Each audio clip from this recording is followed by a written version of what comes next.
asked some of you, what are you struggling with when it comes to getting things done? And it sounds like what some of you are struggling with is analysis paralysis. So let's talk about analysis paralysis. What is it?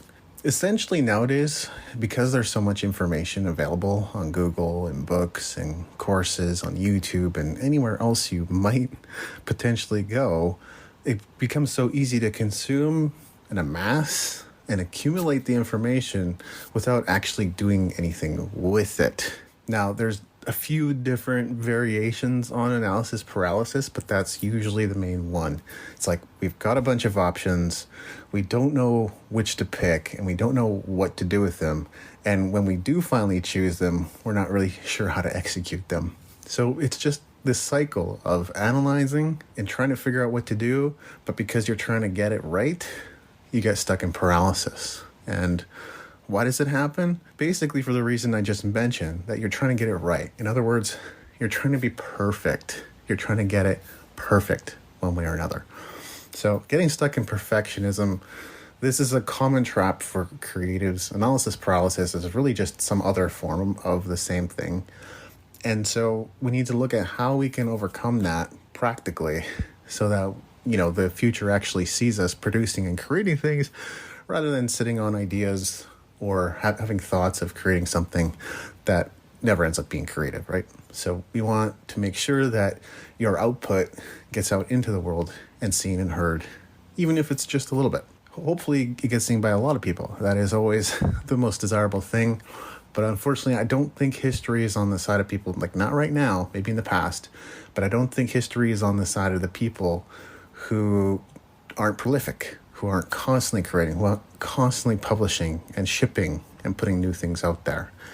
But you might be scared to do that, right? And that's where analysis paralysis comes in. So let's talk about solutions. And I think all of these are worthwhile solutions. It's just that you may not immediately feel like trying some of them, which is why I wanted to present more than just one. The first solution is publishing under a pseudonym.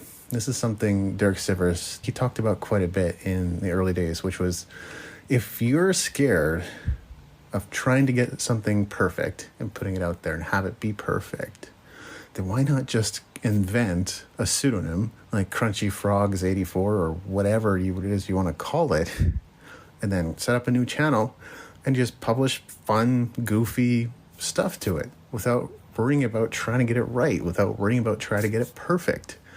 We all have things in our lives that really seem to come easy. And so you want to look over there, like not the stuff that's hard. If you're struggling to move forward in your music career, then look at the stuff that's easy for you. Maybe you have a daily workout routine. Amazing. So that is something that's going well. And maybe you're not even thinking about it anymore because you've been at it for a while and you've been getting results and you're feeling better and you're looking better. So you're not even thinking about working out at this point. Perfect. That's what we want to do. We want to do the same thing except with our creativity in our music. So go out, create a new channel, call it something completely ridiculous, and just put out 100 songs. That's all there is to it, really. So I know some of you are still scared, so let's move on to another solution. Another solution that has worked very, very well for me and has worked well for a lot of people is deadlines. And you have deadlines at work, I'm sure, or in your freelancing career or whatever it is that you do on the side. Most of you are probably not doing just music, but if you are, congrats. Glad to hear it. Want to hear more about what you're up to there. But if you're not just, if you have a side job or if you have a job, you have certain deadlines. And yes, you may dread them, and yes, you may not really want to do them, but when you have them, you tend to get it done, don't you? So it's the same thing. We want to create self-enforced deadlines in our lives for the things that we're up to. That can make such a huge difference. It's how my life works. People sometimes do ask me, and this, not even sometimes, like frequently ask me, how do you get it all done? One of the reasons is because I live my life by deadlines. I always have deadlines for just about everything that I'm doing. And it might be tight.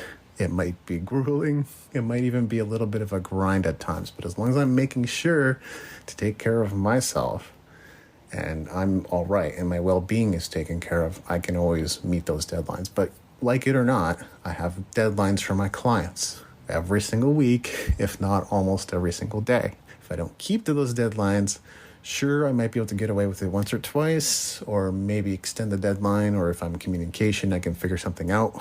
But otherwise, there would be dire consequences for not having and keeping those deadlines. And it works the same way in your own creativity.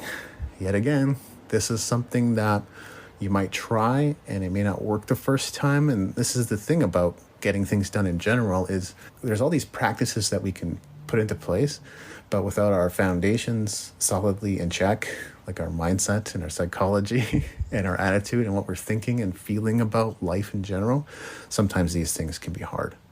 And so finally, and this is almost, I would like to say it's foolproof, and it almost is.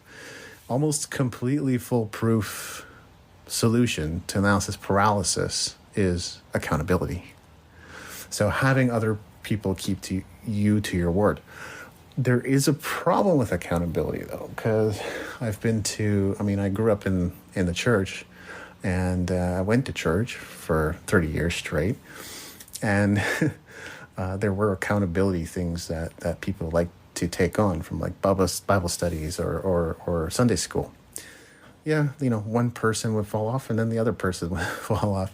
So that I observed that a lot. That tended to happen pretty frequently. And so what I'm recommending in place of that, what has worked instead, is like mastermind groups, right? I've got one that I'm creating. It's not ready to go yet, but when that is available, I'll be sure to let you know once we have a mastermind. But I have so many other projects on the go right now. That one is probably going to stay on the back burner for now. The other one, though, that tends to work very well in accountability is coaching and community. When you have that two-pronged approach, a coach that's guiding you, supporting you, and having you looking at completing one thing per week, and that's really the structure we use at Elite Players, is what are you committed to accomplishing this week? There's a million things you could do, and there's a ton of content in Elite Players, and we're looking at ways of streamlining and combining and compiling and all that kind of stuff. But bottom line is there's just so many things you could be doing in your music career, hundreds or thousands. And at any given time, we kind of need to prioritize and look at what is the most important next step that we need to take, right? So that's what we're talking about, is when you have a coach, and then when you have a community, a forum of people that are supporting you and are looking at each other going, hey, did you get it done? What happened? Did you have a breakthrough? Did you have a breakdown? How did things go? You tend to stay on track. And I honestly think that's the most effective solution. Look, I can see the way the economy is going right now, and we're not going to be in a great place here, but I've known that for a while. I don't know if that's something that you were present to. So I think the plan is we're going to break off, well, not break it off, but I think we want to make just the forum available to the people who want to join the forum and have that accountability. So we're looking at that possibility here in the near future. But in the meantime, we've still got Elite Players. It's there for you to join and be a part of. So we look forward to seeing you on the inside. Thank you for listening. Music in this episode was brought to you by Brian Young.